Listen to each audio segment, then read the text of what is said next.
Մերսի։ Շնորհակալություն։ Մերսի, շնորհակալություն։ Մերսի։ Շնորհակալություն։ Շատ շնորհակալ եմ։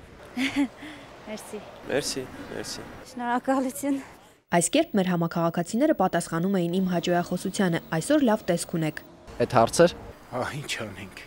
Մերսի։ Շնորհակալություն։ Հայ շատ շնորհակալ եմ։ Մոգական այս բառը տարբեր լեզուներով տարբեր իմաստ է արտահայտում։ Հայերենում էլ հետաքրքիր մեկնաբանություն ունի։ Շնորհը պահլավերենից եկող արմատ է եւ նշանակում է նվեր, իսկ կալել բռնել։ Ստացվում է ամեն անգամ, երբ մենք ասում ենք շնորհակալություն, բռնում ենք նվերը։ Շատ հաճելի կախարդական խոսք է երևի։ Շատ եմ սիրում այդ բառը օգտագործել։ Բոլոր առիթներով, եթե մի փոքրիկ ինձ ինչ որ մեկը լավ առիթով դու, իսկ եթե ժպտում է, ես շնորհակալ եմ լինում։ Բանասիրական գիտությունների թեկնածու Փարանձե Մեյթիխանյանը մի քանի բառարանների հեղինակ է։ Աշխատանքի բերումով ավելի հաճախ լսել, քան ասել է շնորհակալություն։ Երախտագիտություն արտահայտելու ձևերի լայն ընտրության մեջ նախընտրում է մաքուր գրականը։ Երբեք մերսի չի ասում։ Ասում ենք շնորհակալություն, շնորհակալ եմ, ասում ենք զգացված եմ, երախտապարտ եմ եւ այլն։ Այսինքն հայերեն այդ առումով կարծես թե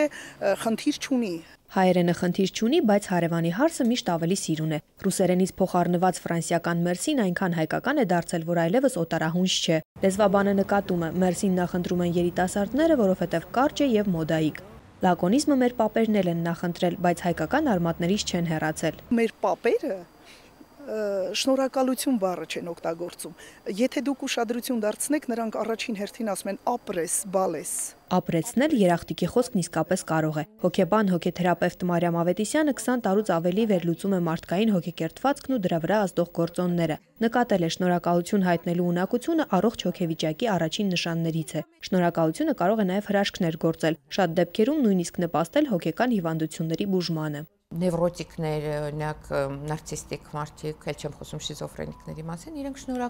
երբեք շնորհակալ չեն լինում։ Ինչ կուզես արա այդ մարդու համար։ Միևնույն է ինքը դժգոհ է, իսկ իրան ներսում բացական էներգիան է եւ թափուր է այնտեղ ամբողջ տաշտը։ Ստացվում է, որ ոչ միայն գեղեցկությունը, այլև շնորհակալությունը կփրկի աշխարհը։ Հոգեբանը վստահ է, երախտագիտություն արտահայտելու խոսքերը բանավոր խրախուսանքներ են, որոնք ունակ են ջերմացնելու, սակայն շատ կարևոր է, որ դրանք բխեն սրտի խորքից։ Այն դեպքում, երբ որ այդ շնորհակալությունը